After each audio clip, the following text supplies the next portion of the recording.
الشيطان الرجيم بسم الله الرحمن الرحيم ألف لام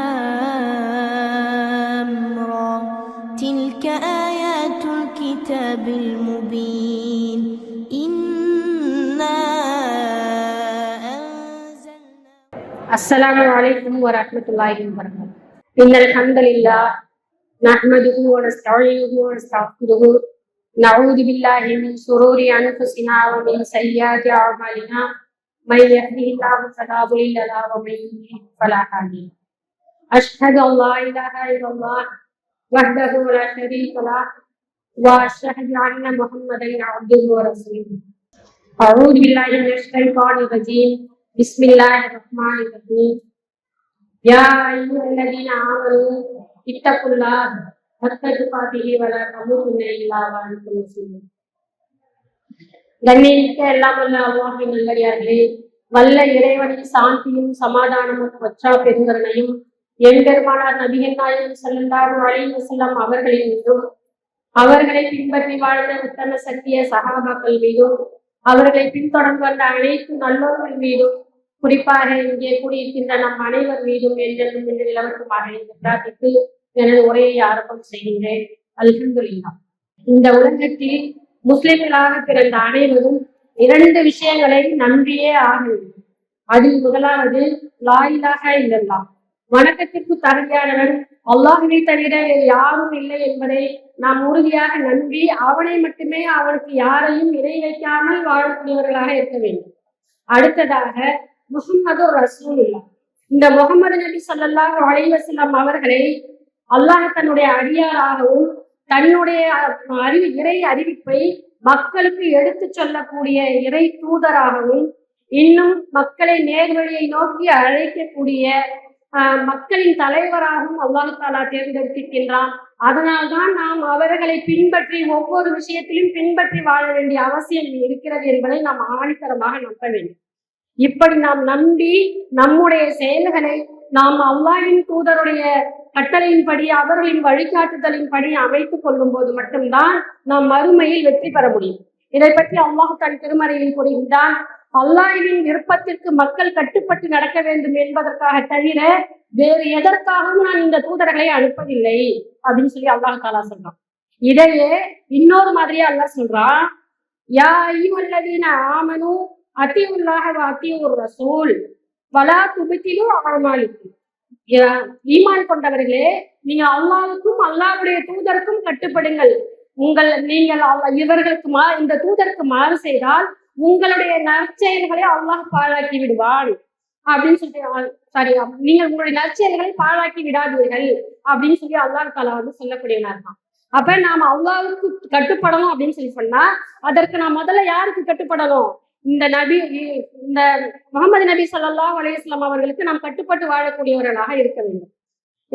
எல்லா விஷயத்திலும் நம் உலகத்துல பிறந்ததிலிருந்து இறக்கும் வரையிலும் எல்லா விஷயத்திலும் அல்லாஹ்வுடைய தூதருக்கு கட்டுப்பட்டு நடக்கக்கூடியவர்களாக இருக்க வேண்டும். இன்னும் நாம் காலையில் கண் விழித்ததிலிருந்து இரவு தூங்கும் வரையிலும் எதுவெல்லாம் நாம் அல்லாஹ்விடத்தில் நன்மையை எதிர்பார்த்து செய்கின்றோமோ, மார்க்கம் என்று செய்கின்றோமோ, அத்தனை விஷயத்திலும் அல்லாஹ்வின் தூதர் தான் நமக்கு முன்மாதிரியாக இருக்கின்றார்கள். இதன் அடிப்படையில் பொருளாதார விஷயத்திலும் நபி ஸல்லல்லாஹு அலைஹி வஸல்லம் அவர்கள் நமக்கு நல்ல முன்மாதிரியாக இருந்திருக்கின்றார்கள். எப்படி அப்படின்னு பார்த்தோம்னு சொன்னா, செல்வம் அப்படி இருக்குல்ல, இந்த செல்வம் பொருளாதாரம் அப்படின்றது நம்முடைய வாழ்க்கையில இன்றியமையாத ஒரு விஷயமா இருக்குது. இந்த செல்வம் இல்லாத நம்மளால நம்மளுடைய தேவைகளை நிறைவேற்றிக் கொள்ள முடியாது. நம்மளுடைய உறவினர்களுக்கு, நம்மளுடைய குடும்பத்தார்களுக்கு தேவையான விஷயங்களை நிறைவேற்ற முடியாது. அது இருந்தாதான் நம்மளால வாழ முடியுங்கிற ஒரு சூழ்நிலையில தான் அல்லாஹ் தஆலா படைச்சிருக்கிறான். ஆனா அதே சமயம் இந்த செல்வத்தை நாம் எப்படி எந்த அளவுல நம்ம கையாள்வது அப்படின்னு பார்த்தோம்னு சொன்னா, அதுல மனிதர்களுடைய அளவு எப்படி இருக்கு அப்படின்னா, இந்த பொருளாதாரம் என்பது மனிதனுடைய மிகப்பெரிய கனவாக இருக்குது. எப்படி பொருளாதாரம் இல்லாதப்போ அவங்க எப்படி இருக்கிறாங்க? அல்லாஹ்வுக்கு வணங்கக்கூடியவர்களாகவும், அல்லாஹ்வை நினைவு கூறக்கூடியவர்களாகவும், அல்லாஹ்வின் பாதையில் நிறைய அமல்கள் செய்யக்கூடியவர்களாகவும் இருக்கிறாங்க. அதுவே ஒரு மனிதனிடத்தில் பொருளாதாரம் வந்துவிட்டது, அதிகமாக வந்துவிட்டது அப்படின்னு சொல்லி சொன்னா, அந்த மனிதன் அல்லாஹ்வை மறந்து வாழக்கூடிய ஒரு நிலை ஏற்படுகிறது. ஏன் அவங்களுக்கு அந்த பொருளாதார தேவை வந்தவுடன் அவர்கள் இறைவனுக்கு நன்றி கெட்டவர்களாக, மக்களுக்கு செய்ய வேண்டிய அறநெறிகளை மறந்தவர்களாக, இன்னும் உறவினர்களை சேர்த்து வாழக்கூடியவர்களாக இருப்பதில்லை. அவர்களிடத்தில் செல்வம் வந்தவுடன் அவங்களுடைய மனசுல என்ன வந்தது? அகந்தை வந்து விடுகிறது. இன்னும் சுயநலக்காரர்களாக மாறி விடுகிறார்கள். இப்படியாக தான் மனிதர்களுடைய வாழ்க்கை இருக்கின்றது. ஆனால் நபி ஸல்லல்லாஹு அலைஹி வஸல்லம் அவர்களுடைய வாழ்க்கை அப்படி இல்லை. நபி ஸல்லல்லாஹு அலைஹி வஸல்லம் அவர்களிடத்தில் செல்வம் இருந்த போதும் சரி, செல்வம் இல்லாத காலத்திலும் சரி, அறவே செல்வம் இல்லை அப்படின்னு சொல்லக்கூடிய ஒரு நிலையும் அவர்களிடத்தில் இருந்தது. அப்ப கூட எப்படி இருந்தாங்க முகமது நபி ஸல்லல்லாஹு அலைஹி வஸல்லம் அவர்கள்? அல்லாஹ்வுக்கு நன்றி மறக்காதவர்களாக, அல்லாஹ்வை அதிகம் நினைவு கூறக்கூடியவர்களாக தான் இருந்தார்கள். ரசூல் ஸல்லல்லாஹு அலைஹி வஸல்லம் அவங்கள்ட்ட செல்வம் இருந்துச்சுன்னு சொன்னா அந்த செல்வத்தை அவங்க அதிகமா தான தர்மம் செய்யக்கூடியவர்களாக, அந்த செல்வத்தை ஈட்டுவதில் முனைப்பு காட்டாமல் செல்வத்தை நல்ல வழியில் செலவு செய்யக்கூடியவர்களாகவும், அதை கொடுத்ததற்காகவும் சேர்த்து அல்லாஹ்விற்கு நன்றி செலுத்தக்கூடியவர்களாக இருந்தாங்க. ஆனா ரசூல் ஸல்லல்லாஹு அலைஹி வஸல்லம் அவங்கள்ட்ட பணம் இல்லாத, செல்வம் இல்லாத காலத்திலும் அவர்களுக்கு தகுதிக்கு தகுந்தவாறு அவங்க தர்மம் செய்யக்கூடியவர்களாகவும், அதற்குட்பட்டு தன்னுடைய வாழ்க்கையை அமைத்துக் கொள்ளக்கூடியவர்களாகவும் தான் இந்த நபி ஸல்லல்லாஹு அலைஹி வஸல்லம் அவர்கள் இருந்தாங்களே தவிர, அவர்கள் ஒருபோதும் பணத்தை வைத்து அவர்கள் பேசப்படவே இல்லை உலகில் இன்று வரை. அவர்களுடைய குணத்தை கொண்டுதான் இந்த உலகத்தில் அவர்கள் பேசப்பட்டார்கள், இன்று வரை பேசிக் கொண்டிருக்கப்படுகிறார்கள். அப்படிப்பட்ட ஒரு வாழ்க்கையை தான் ரசூல் ஸல்லல்லாஹு அலைஹி வஸல்லம் அவர்கள் வாழ்ந்து கொண்டிருந்தார்கள். அவர் தன்னுடைய தோழர்களுக்கும் அப்படிதான் அவர்கள் என்ன பண்ணாங்க? ட்ரைனிங் கொடுத்தவங்களா இருந்தாங்க.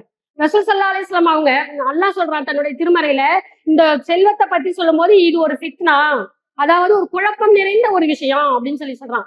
அப்ப அல்லாஹ் இந்த குழப்பம் நிறைந்த விஷயத்தை பற்றி சஹாபாக்கள் தடுமாறும் போது எப்படி ரசூல் ஸல்லல்லாஹு அலைஹி வஸல்லம் அவங்களுக்கு அறிவுரை சொன்னாங்கன்னு சொன்னா, ஹாக்கிம் பின் ஹிசாம் அப்படின்னு சொல்லக்கூடிய ஒரு நபி தோழர் ரசூல் ஸல்லல்லாஹு அலைஹி வஸல்லம் அவங்கள்ட்ட உதவி கேட்டு வராங்க.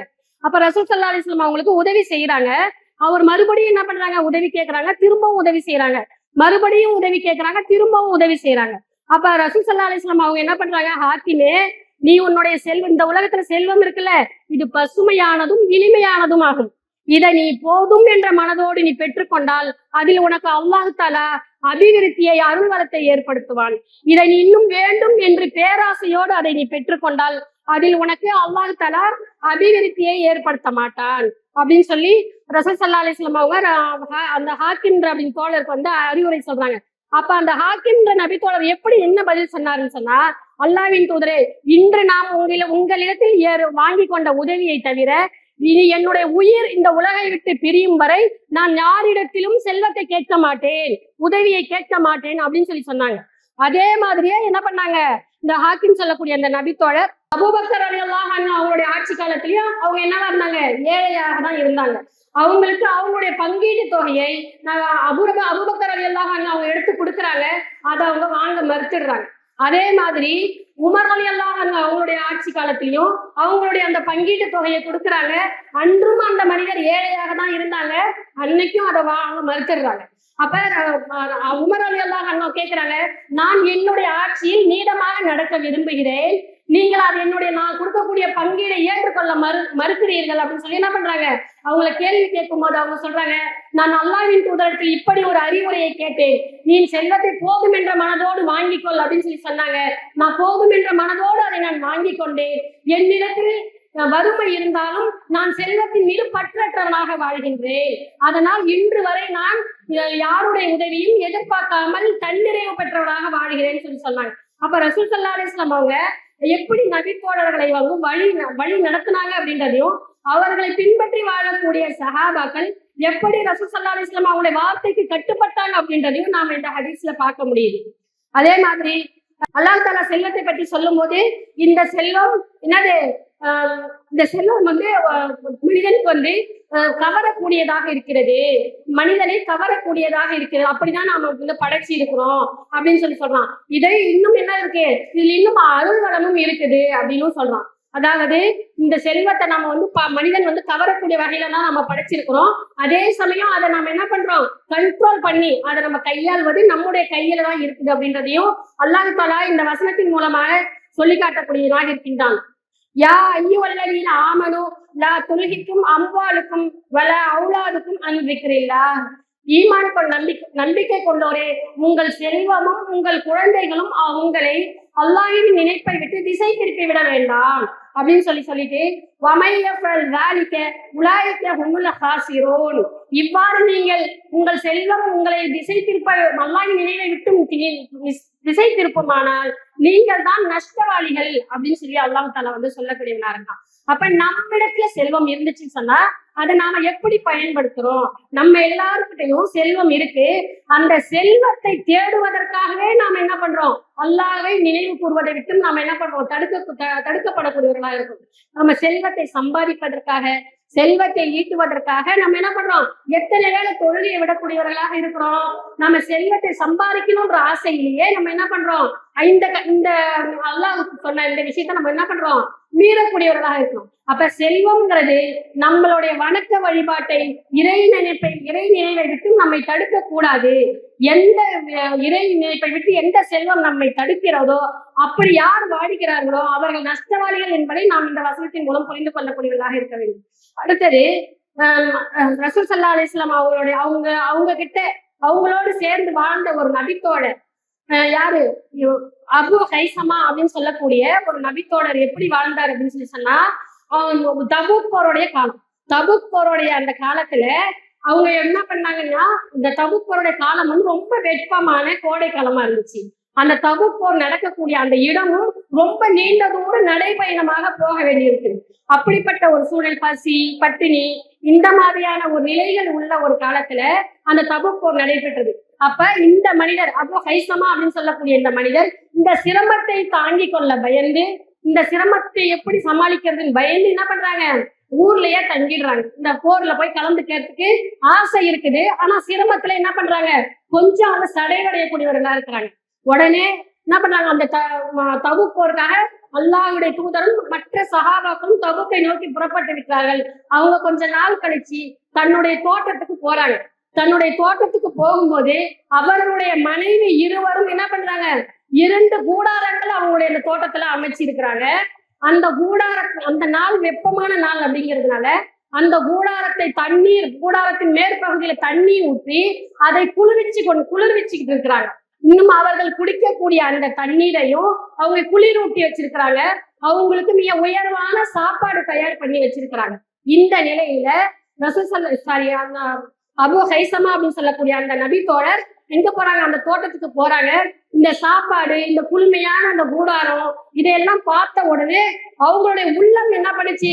தடம் புரளவில்லை. நாம இருந்தா என்ன பண்ணிருப்போம்? இந்த சாப்பாடை சாப்பிட்டு ஜம்முன்னு ஒரு தூக்கம் போடலாம், ரொம்ப குளிர்ச்சியான ஒரு இடமா இருக்குது, நம்ம தூங்குறதுக்கு ஏற்ற வெயில்ல இருக்கக்கூடிய அந்த வெயிலோடைய தாக்கத்துக்கு நம்ம உள்ள நல்லா குளிர்ச்சியா தூங்கலாம் அப்படிதான் நாம நினைப்போம். ஆனா அவருக்கு எப்படி இருந்துச்சுன்னு சொல்லி கேட்டா, அந்த சாப்பாட்டையும் அந்த கூடாரத்தையும் பார்த்தவுடன் என்ன பண்றாங்க? என்னுடைய அல்லாஹ்வுடைய தூதர் அங்க தபூக்ல வெயிலிலும் வெப்ப காற்றிலும் அங்கு கஷ்டப்பட்டு பசியிலும் பட்டினியிலும் கஷ்டப்பட்டு கொண்டிருக்கும் போது நான் மட்டும் இங்கு இந்த குளிர்ந்த கூடாரத்தில் அமர்ந்திருப்பதா? நான் இந்த மேன்மையான உணவை சாப்பிடுவதா? இந்த குளிரூட்டப்பட்ட நீரை குடிப்பதா? அங்கு அவர்களுடைய வெப்பத்தின் காரணமாக அவருடைய தொண்டை எல்லாம் வறண்டு கிழியக்கூடிய நிலையில் அவர்கள் கஷ்டப்பட்டு கொண்டிருக்கின்றார்கள். நான் இங்கு இப்படி சொகுசான வாழ்க்கை வாழ்வதா என்று சொல்லி தன்னுடைய 2 மனைவிகளிடத்திலும் நான் இங்கு அல்லாஹ்வின் தூதரை சந்திக்காதவரை நான் இந்த உணவை உண்ண மாட்டேன், இங்கு தங்கவும் மாட்டேன் அப்படின்னு சொல்லி என்ன பண்றாங்க? எனக்கு பயண ஏற்பாடுகளை பண்ணுங்க, நானும் தபூக்குக்கு போறேன், போருக்காக போறேன் அப்படின்னு சொல்லிட்டு அவங்க போருக்கு கிளம்பிடுறாங்க. அப்படி அவங்க போருக்கு போகும்போது அவங்களுடைய பயம், நான் பாவம் செஞ்சிட்டனோ, நான் அல்லாஹ்வின் தூதரை விட்டு நான் இந்த செல்வத்தை பெற்று நான் பாவம் செஞ்சிட்டனோ, அல்லாஹ்வுடைய தூதரைட்டு நான் கலக்காம நான் போயிட்டேன், இது எவ்வளவு பெரிய பாவமா இருக்குன்ற பயந்த நிலையில போய்கிட்டு இருக்கும்போது வழியில ஒரு நண்பரை சந்திக்கிறார். அவர் நீங்க யாரு, என்ன ஏதுன்னு சொல்லி கேட்கும்போது இப்படி எல்லாம் என்னுடைய வாழ்க்கையில நடந்துச்சு அப்படின்னு சொல்லி சொல்றாங்க. நான் தபூக்கை நோக்கி தான் போறேன், எனக்கு பயமா இருக்கு, நான் அல்லாஹ்வின் தூதரை சந்திக்கும் வரை என் கூட நீங்க வாங்க அப்படின்னு சொல்லி அந்த மனிதரையும் சேர்த்து அழைச்சிக்கிட்டு வெயிலோட வெப்பத்தோட காரணத்தினால் அவங்க என்ன பண்ணாங்க? தன்னுடைய தலையை துணியால் மூடியவர்களாக தபூக்க போய் அடைஞ்சிடுறாங்க. அங்க போர் செஞ்சுக்கிட்டு இருக்க அந்த மக்கள் எல்லாம் அந்த போர் செஞ்சுக்கிட்டு இருக்கக்கூடிய ஆண்கள் எல்லாம் என்ன சொல்றாங்கன்னா, இந்த மனிதர் இது யாரோ ஒரு மனிதரா வந்திருக்கிறாரு, ஒரு பயணி இங்க வந்திருக்கிறாரு அப்படின்னு சொல்றாங்க. அல்லாஹ்வுடைய தூதர் சொல்றாங்க, அது அபு ஹைசமாவாகத்தான் இருக்கும் அப்படின்னு சொல்றாங்க. ஆமாம் யா ரசூலல்லாஹ், நான் தான் அபு ஹைசமா வந்திருக்கிறேன் அப்படின்னு சொல்லி அல்லாஹ்வுடைய தூதரை போய் நெருங்குறாங்க. அப்ப ரசூல் ஸல்லல்லாஹு அலைஹி வஸல்லம் அவங்க கேக்குறாங்க, என்ன நடந்தது? நீங்க போருக்கு வராம தானே ஊர்லயே தங்கி இருந்தீங்க, இப்ப திடீர்னு வந்து பாதியில வந்து ஜாயின் பண்ணிக்கிட்டீங்களே, என்ன விஷயம் அப்படின்னு கேட்கும்போது அவங்க சொல்றாங்க, என்னுடைய அந்த சாப்பாட்டையும் என்னுடைய அந்த செல்வத்தையும் என்னுடைய அந்த சுகமான அந்த இருப்பிடத்தையும் பார்க்கும்போது என்னுடைய உள்ளம் உறுத்த ஆரம்பித்தது. நான் நன்மை இழந்து விட்டேனோ, நான் அல்லாஹ்வின் தூதரோடு சேர்ந்து நன்மையை சம்பாதிக்காமல் நான் நன்மை இழந்து விடுவேனோ, நான் நஷ்டவழியாக ஆகிவிடுவேனோ என்ற பயம் என்னை உறுத்த ஆரம்பித்தது. நான் உடனே கிளம்பி வந்து விட்டேன் அப்படின்னு சொல்லி ரசூல் ஸல்லல்லாஹு அலைஹி வஸல்லம் சொல்றாங்க. உடனே அல்லாஹ்வுடைய தூதர் இந்த அபு ஹைசமாவுக்காக துவா செய்யக்கூடியவர்களாக இருந்தார்கள். இதே மாதிரி நம்மிடத்துல செல்வம் வரும்போது நாம அல்லாஹ்வுக்கு நன்றியாவது செலுத்துறோமா அப்படின்னு நம்ம யோசிக்கணும். நமக்கு ஒரு நல்ல உணவு, இன்னைக்கு நம்ம சாப்பிடக்கூடிய அத்தனை உணவும் மிக அருமையான உணவாகத்தான் இருக்குது, நல்ல உயர்தரமான உணவாக தான் இருக்குது. இந்த சாப்பாட்டை கொடுத்த இறைவனுக்கு நாம என்னைக்காவது நன்றி செலுத்தி இருக்கிறோமா? எப்படா வயிறு முட்டை சாப்பிடுறது, சாப்பிட்டு அந்த மாதிரி உணவு அவங்க என்ன பண்ணுவாங்க, மத்த இரையச்சம் குறைந்தவர்களாக இருந்தாங்கன்னா அந்த சாப்பாட்டை சாப்பிட்டுட்டு நம்முடைய போன்ற மனிதர்கள் என்ன பண்ணுவாங்க, அசருடைய வக்து போறதும் தெரியாது, மகிழ்ச்சியுடைய வக்து போறதும் தெரியாம தூங்கக்கூடியவர்களாக தான் நாம இருக்கோம். அவங்க என்ன பண்றாங்க, சாப்பாட்டில் கை வைக்காமல் அல்லாஹ்வின் தூதரை சந்தித்து நன்மையில் பங்கெடுக்கக்கூடியவர்களா விரைந்து ஓடக்கூடியவர்களா இருந்தார். அதே மாதிரி இன்னொரு நபித்தோழர் நபி ஸல்லல்லாஹு அலைஹி வஸல்லம் அவர்களோடு சேர்ந்து பயணித்த முக்கியமான சஹாபி யார் என்று சொல்லி கேட்டா அப்துர் ரஹ்மான் இப்னு அவுஃப். இவங்களுடைய வரலாறு நம்ம எல்லாருக்கும் தெரிஞ்சதுதான். இவங்க யாரு? ஃபர்ஸ்ட் இவங்க மக்காவிலிருந்து மதீனாவிற்கு ஹிஜ்ரத் செஞ்சு வந்தவங்க. இவங்க எப்படிப்பட்ட மனிதர்? இவங்க வந்து மதீனால வந்த பிறகுதான் இவங்களை யாரோட சகோதரத்துவம் ஏற்படுத்தி வைக்கிறாங்க, சஅத் இப்னு ரபீ அப்படின்னு சொல்லக்கூடிய நபித்தோழரோடு அன்சாரியோடு என்ன பண்றாங்க, சகோதரத்துவத்தை ஏற்படுத்தி வைக்கிறாங்க. அப்ப அவங்களோட சேர்ந்து சகோதரத்துவத்தை ஏற்படுத்தி அவங்க வீட்டுக்கு போனப்ப அவர் சொல்றாரு, சஅத் சொல்றாரு, நான் வந்து மதீனாவிலேயே செல்வ வளம் மிக்கவனாக இருக்கின்றேன், என்னுடைய சொத்துல பாதி நான் உங்களுக்கு எழுதி தரேன், உங்களுக்கு நான் பங்கிட்டு தரேன், நீங்க அதை கொண்டு வாழுங்க அப்படின்னு சொல்றாங்க. ஆனா அதெல்லாம் அவர் என்ன பண்ணல, கொஞ்சம் கூட பொருட்படுத்தவே இல்லை. அவர் என்ன பண்றாரு, எனக்கு கடை வீதி எங்க இருக்குன்னு காமிங்க, நான் உழைத்து சம்பாதித்துக் கொள்கிறேன்னு சொல்லிட்டு கடை வீதிக்கு போய் சம்பாதிச்சு அவர் என்ன பண்றாரு, தினம் போய் வியாபாரம் பண்ணி அந்த வியாபாரத்தில் வந்த அல்லாஹ்வுடைய அருளின் காரணமாக அவர் எப்படிப்பட்ட பிற்காலத்தில் எப்படிப்பட்ட சதக்காகளை எல்லாம் செஞ்சாங்க அப்படின்னு சொன்னா 700 ஒட்டகங்கள் சுமக்கக்கூடிய அளவிற்கு 700 ஒட்டகங்கள் சுமக்கக்கூடிய அளவிற்கு உள்ள சொத்தை, தர்ம பொருளை ரசூல் ஸல்லல்லாஹு அலைஹி வஸல்லம் அவர்களிடம் கொடுத்து இதை மக்களுக்கு நீங்கள் பங்கிட்டு கொடுங்கள் அப்படின்னு சொல்லக்கூடிய அளவுக்கு அல்லாஹ் தஆலா என்ன பண்ணா, அவங்களுக்கு அருள் வளத்தை கொடுத்தான். இன்னும் ஆரம்பத்திலேயே முதல்ல அந்த ஃபர்ஸ்ட் கஷ்டமான அந்த காலத்திலேயே அவங்களுக்கு என்ன பண்றாங்க, வியாபாரம் செய்யும் போது நான் 8000 திரகம் அவங்கள்ட்ட வருது, அதுல சரி பாதிய 4000 திரகத்தை எடுத்து ரசூல் ஸல்லல்லாஹு அலைஹி வஸல்லம் அவங்கள்ட்ட கொடுத்து இது இஸ்லாத்திற்காக வைத்துக் கொள்ளுங்கள், மார்க்கத்திற்காக இதை வைத்துக் கொள்ளுங்கள் அப்படின்னு சொல்லிட்டு கொடுக்கக்கூடியவங்களா இருக்காங்க.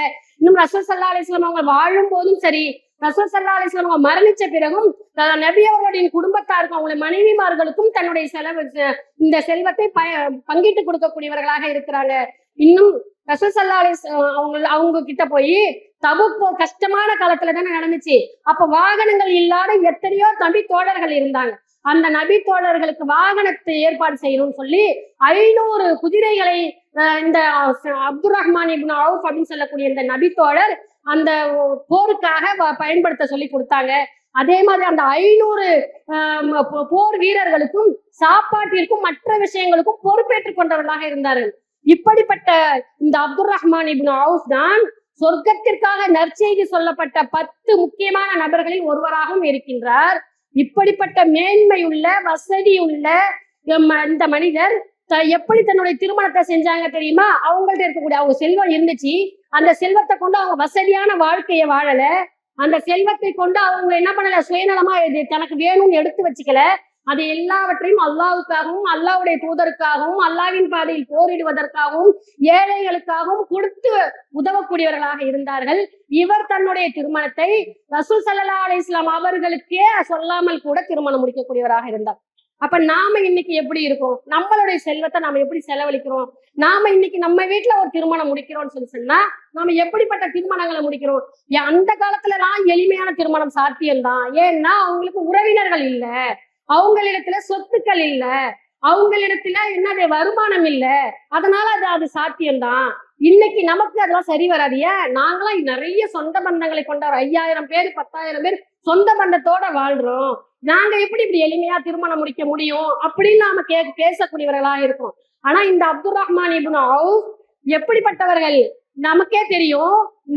இந்த உலகத்திலேயே அல்லாஹ் தஆலா சொல்றான், அல்லாஹ்வும் இந்த உலகத்துல நம்முடைய பெற்றோர்களும் பிள்ளைகளும் நம்முடைய உறவினர்களும் மனைவி மக்களும் நமக்கு லாபம் தரக்கூடிய வியாபாரமும் இன்னும் நம்முடைய வீடும் நாம விருப்பமா நினைக்கிறோமே அந்த வீட்டையும் விட அதிகமாக யார் அல்லாஹ்வையும் அல்லாஹ்வுடைய தூதரையும் நேசிக்கின்றார்களோ அவர்கள் தான் உண்மையான ஈமான் கொண்டவர்கள் அப்படின்னு சொல்லி சொல்றத நாமே புரிஞ்சிருக்கிறோம். இந்த அப்துர் ரஹ்மான் இப்னு அவுஃப் அவங்களுக்கு புரியாதா? அவங்க அல்லாஹ்வுடைய தூதருக்கு அறிவிப்பே செய்யாம திருமணம் முடிக்கிறாங்க. அவங்களுடைய வேட்டியில ஒரு மஞ்சள் நிற சாயம் இருந்ததை கண்டுதான் ரசூல் ஸல்லல்லாஹு அலைஹி வஸல்லம் அவங்க கேக்குறாங்க, அப்துர் ரஹ்மானே இது என்ன கரை அப்படின்னு சொல்லி கேக்குறாங்க. அப்பதான் அவங்க சொல்றாங்க, அல்லாஹ்வுடைய தூதரே நேற்று எனக்கு திருமணம் முடிந்து விட்டது அப்படின்னு சொல்லி சொல்றாங்க. அப்ப எளிமையான திருமணம் ரசூல் ஸல்லல்லாஹு அலைஹி வஸல்லம் அவங்களை விட நெருக்கமானவர் வேற யார் இருக்க முடியும்? அவங்களை விட நமக்கு முக்கியமானவர்கள் வேற யார் இருக்க முடியும்? அவங்களுக்கே அப்துர் ரஹ்மான் இப்னு அவுஃப் சொல்லல அப்படின்னு சொல்லி சொன்னா நாம நம்மளுடைய வீட்டுல நடக்கக்கூடிய விருந்துகளிலும் நம்ம வீட்டுல நடக்கக்கூடிய திருமணங்களையும் நாம் சற்று சீர்திருத்தி பார்க்கக்கூடியவங்களா இருக்கும். ஏன் அப்படின்னு சொல்லி சொன்னா இந்த அப்துர் ரஹ்மான் இப்னு அவுஃப் இந்த எளிமையான திருமணத்தில் தான் இவர்களுக்கு இவ்வளவு செல்வங்களையும் அல்லாஹ் தஆலா அபிவிருத்தியாக கொடுத்திருக்கான். எவ்வளவு அருள்வளம் கொடுத்தான், எத்தனை ஆயிரம் கொடுத்திருக்காங்க. இன்றைக்கு அவங்க தர்மம் செய்த பொருட்களை எல்லாம் இன்று கணக்கிட்டு பார்த்தால் எத்தனை கோடியை தாண்டும். அப்ப நாம சிந்திக்கணும், எந்த ஒரு அல்லாஹ்வின் தூதர் ஸல்லல்லாஹு அலைஹி வஸல்லம் சொன்னாங்க, எந்த ஒரு திருமணத்தில் செலவு குறைக்கப்பட்டு மிக மிக எளிமையான திருமணம் நடக்கிறதோ அதில் தான் அல்லாஹ்வுடைய அருள் இருக்குன்னு சொன்னது இந்த நபித்தோழருடைய வாழ்க்கையில எவ்வளவு அழகா பொருந்தி இருக்குது. அப்ப நாம இப்படி இதுக்கு செய்யறதுக்கு முன் வரமா அப்படின்னு சொல்லி சிந்திச்சு பார்க்கக்கூடியவர்களாக இருக்கும். இதே மாதிரி ரசூல் ஸல்லல்லாஹு அலைஹி வஸல்லம் அவங்களுடைய வாழ்க்கையை பார்த்தோம்னு சொல்லி சொன்னா அவங்க எப்படிப்பட்ட எளிமையான வாழ்க்கையை வாழ்ந்தாங்க. ரசூல் ஸல்லல்லாஹு அலைஹி வஸல்லம் அவங்களை பார்த்துதானே இந்த மாதிரியான சஹாபாக்கள் எல்லாம் பாடம் கற்றுக்கொண்டார்கள். இவங்க எப்படிப்பட்ட வாழ்க்கையை வாழ்ந்திருப்பாங்க.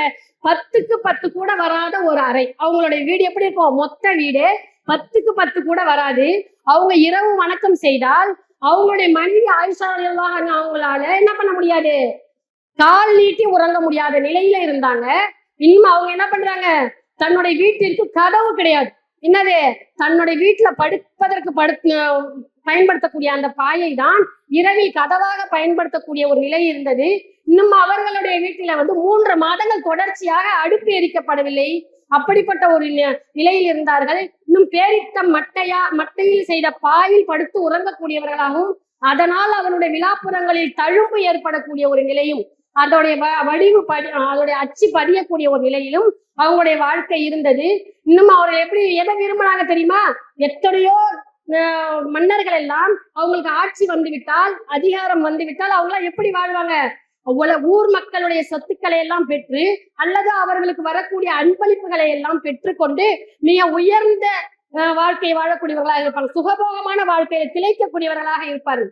ஆனால் இவங்க முகமது நபி ஸல்லல்லாஹு அலைஹி வஸல்லம் அவங்க எப்படி வாழ்ந்தாங்கன்னு சொன்னா ஒற்றை வார்த்தையில் அவங்க சொன்னாங்க, நான் என்னுடைய தோழர்களோடு காலோடு கால் இடறி நடக்கக்கூடிய ஒரு நிலையிலேயே வாழ விரும்புகின்றேன் இப்படி சொன்னாங்க அவங்க. அப்ப யாரு இவ்வளோ உமர் ரலியல்லாஹு அன்ஹு அவங்க கேட்கிறாங்க, அல்லாஹ்வின் தூதரே நீங்க எவ்வளவு எளிமையான ஒரு வாழ்க்கை வாழ்கிறீர்களே, உங்களுக்கு நம்ம நாட்டுக்கு பக்கத்துல இருக்கக்கூடிய மன்னர்கள் எல்லாம் கைசர் இன்னும் அந்த ஹெர்குலியஸ் மன்னர்கள் எல்லாம் பட்டு மெத்தைகளில் தூங்கக்கூடியவர்களாகவும் இன்னும் சுகபோக வாழ்க்கைகளை வாழக்கூடியவர்களாகவும் இருக்கின்றார்களே, நீங்க எங்களுக்கு ஒரே ஒரு வார்த்தையை சொல்லுங்க, நாங்க அத்தனையும் ஏற்பாடு செஞ்சு உங்களுக்கு தரோம் அப்படின்னு சொல்லும் போது அவங்க சொல்றாங்க, குன் ஃபித் துன்யா கஅன்னக கரீப் வ ஆபிரி சபீல், நான் இந்த உலகில் நான் எப்படி வாழ விரும்புறேன், அந்நியனை போன்று வாழ விரும்புகின்றேன் அல்லது நான் ஒரு வழிபோக்கனை போன்று வாழ விரும்புகின்றேன் அப்படின்னு சொல்லி அவங்க ரசூல் ஸல்லல்லாஹு அலைஹி வஸல்லம் அவங்க சொல்லக்கூடியவங்களா இருக்கிறாங்க. அப்ப நம்மிடத்துல செல்வம் இருந்துச்சுன்னா நம்ம இந்த உலகத்திலேயே வாழ்ந்து எல்லாத்தையும் அனுபவிச்சு முடிச்சிடணும். நம்மளோட எண்ணம் எப்படி இருக்கு? இந்த உலகத்துல எல்லாத்தையும் வாழ்ந்து மரணம் வருவதற்குள்ள அனுபவிச்சு முடிச்சிடணும் அப்படின்ற நமக்கு இருக்கு. ஆனா ரசூல் ஸல்லல்லாஹு அலைஹி வஸல்லம் அவங்க சொன்னாங்க, உமரே அந்த மன்னர்களுக்கெல்லாம் மறுமையுடைய பயம் இல்லை, மறுமையுடைய சிந்தனை இல்லை, மறுமையில் எதுவும் கொடுக்க போறாங்க அப்படின்ற நம்பிக்கை இல்லை. அவர்கள் இந்த உலகத்தில் எல்லா தேவைகளும் இங்கே அனுபவித்துக் கொள்வார்கள். நமக்கு மறுமை இருக்கிறது, அத்தனை செல்வங்களும் அத்தனை வசதி வாய்ப்புகளும் நமக்கு மறுமையில் அல்லாஹ் தருவானே, இதில் உங்களுக்கு திருப்தி அடைய மாட்டீர்களா அப்படின்னு சொல்லி கேட்கிறாங்க. அப்பதான் என்ன பண்றாங்க, உமர் ரலியல்லாஹு அன்ஹு அவங்களுடைய அழுகையே நிறுத்தக்கூடியவங்களா இருக்கிறாங்க. இப்படிப்பட்ட எளிமையாக வாழ்ந்தக்கூடிய இந்த நபி தோழரிடத்தில் நமக்கு அதிகமான முன்மாதிரி இருக்கக்கூடியதாக இருக்கின்றது. இன்னும் ரசூல் ஸல்லல்லாஹு அலைஹி வஸல்லம் அவங்களுடைய மனைவிமார்கள் என்ன பண்றாங்க, நபி ஸல்லல்லாஹு அலைஹி வஸல்லம் அவங்க இடத்துல ஒரு தடவை எங்களுக்கு மாதாந்திர செலவுக்கு கொடுக்கக்கூடிய பணம், அதாவது பொருளாதாரம் எங்களுக்கு பற்றவில்லை, நீங்க எங்களுக்கு என்ன பண்ணுங்க, இன்னும் எங்களுடைய வாழ்வாதாரத்தை பொருளாதாரத்தை எங்களுக்கு அதிகப்படுத்தி கொடுங்கன்னு சொல்லி எல்லா மனைவிகளும் ரசூல் ஸல்லல்லாஹு அலைஹி வஸல்லம் சுத்தி உட்கார்ந்துட்டு அழுத்தம் கொடுக்கக்கூடியவர்களாக இருக்கிறாங்க.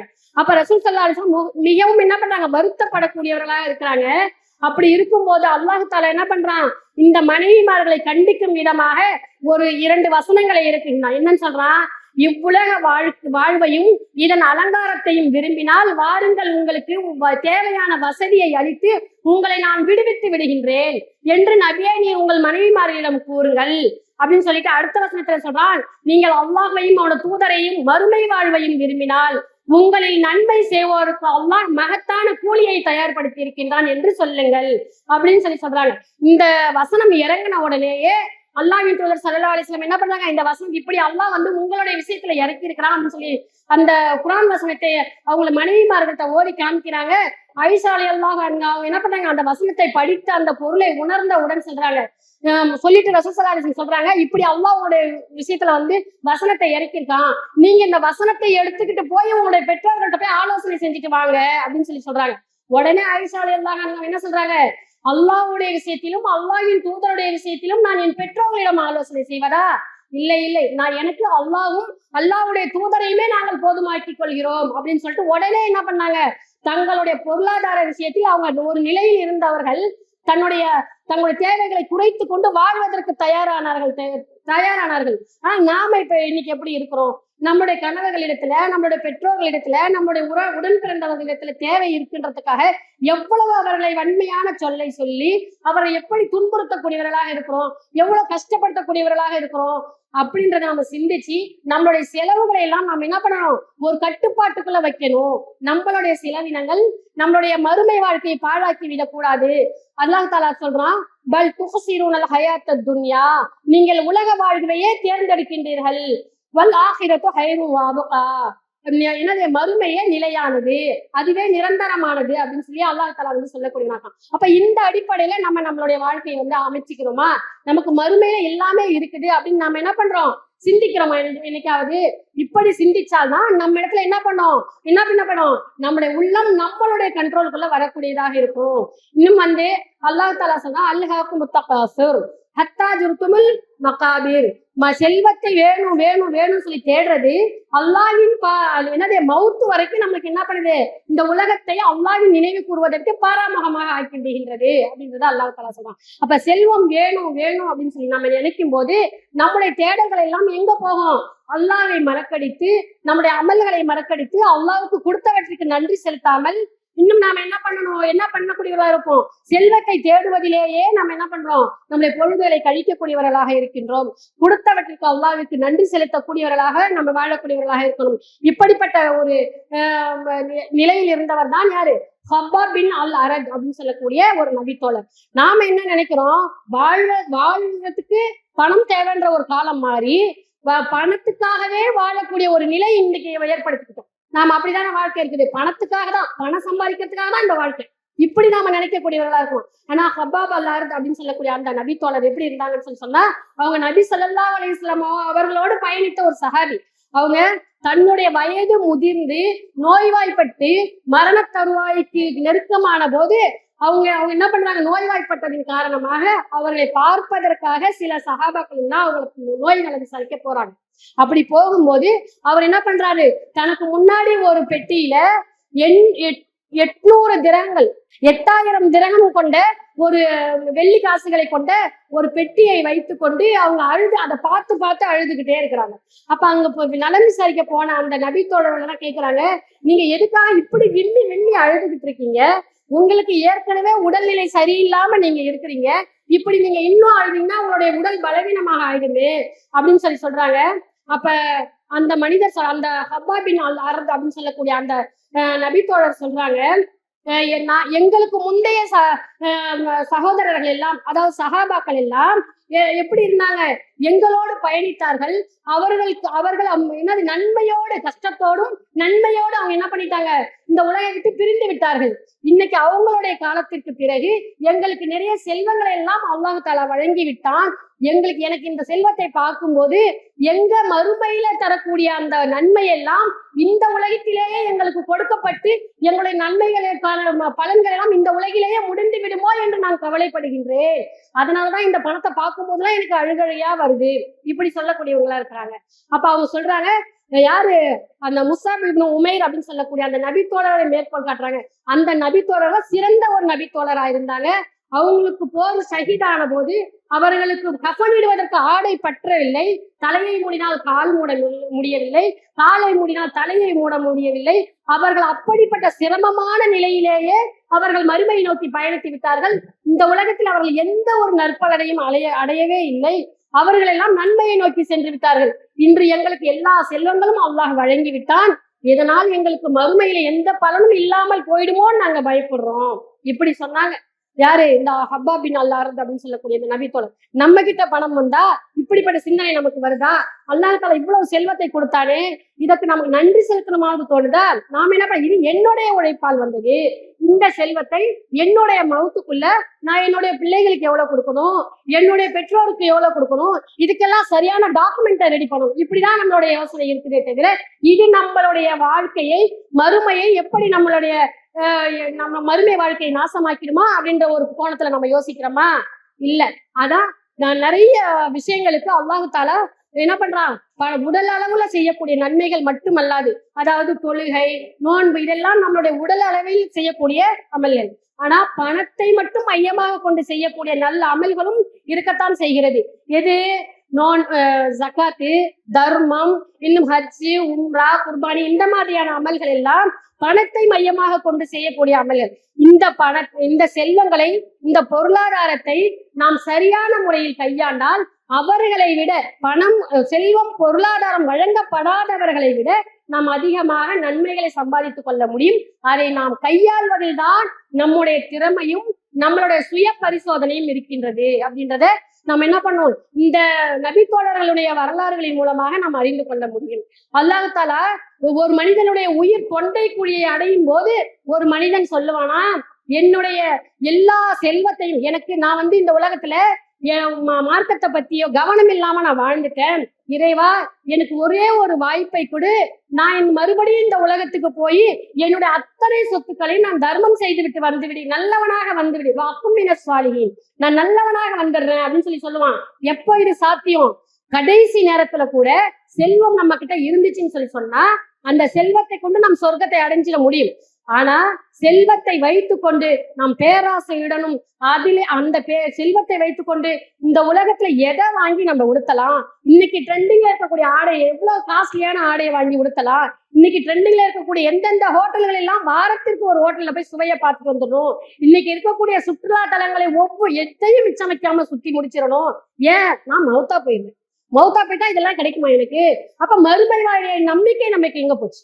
மறுமையுடைய நமக்கு இதை விட பல மடங்கு எந்த கண்ணும் பார்த்திராத, எந்த காதும் கேட்டிராத, எந்த உள்ளமும் சிந்தித்து கூட பார்க்க முடியாத அளவிற்கு நமக்கு அல்லாஹ் தஆலா என்ன பண்ணிருக்கிறான், அருள் வளங்களை நமக்கு அங்க காத்திருக்கோம், நமக்கு சன்மானமாக கொடுப்பதற்காக காத்திருக்கின்றான். நாம் அதற்கு ஆசைப்படுவதை விட்டுவிட்டு இந்த உலகத்திலேயே நாம உழன்று கொண்டு இந்த வசதி வாய்ப்பை அனுபவிக்க வேண்டும் என்று இருந்தான்னு சொன்னா மறுமையுடைய சிந்தனை எப்படி நம்ம கிட்ட வரும்? மறுமையுடைய சிந்தனை நம்ம கிட்ட அப்படி வரலன்னு சொன்னா நம்மிடத்தில் இருக்கக்கூடிய அமல்கள் எல்லாம் எப்படி இருக்கும்? நம்ம இடத்துல வெறும் பேச்சளவிலும் வெறும் செயலளவிலும் தான் இருக்கக்கூடியதா இருக்கும். அது இறையச்சத்தை நம்ம இடத்துல வளர்க்காது. அப்படி நாம் இறையச்சத்தோடு மறுமையில் அல்லாஹ்வை சந்திக்கும் போது நாம் முகமலர்ச்சியோடு அல்லாஹ்வை சந்தித்து இந்த செல்வங்களை எல்லாம் அல்லாஹ்வின் பாதையில் செலவு செய்து செல்வத்தின் மீது ஈர்ப்பற்றவர்களாக கிடைத்த செல்வத்திற்காக நாம் அல்லாஹ்வுக்கு நன்றி செலுத்தி அதை அதிகமா தான தர்மம் செய்து இந்த உலகிலும் மறு உலகிலும் நாம் வெற்றி பெற வேண்டுமாக என்று பிரார்த்தித்து எனது உரையை நிறைவு செய்கின்றேன். அஸ்ஸலாமு அலைக்கும் வரஹ்மத்துல்லாஹி வபரகாத்துஹு.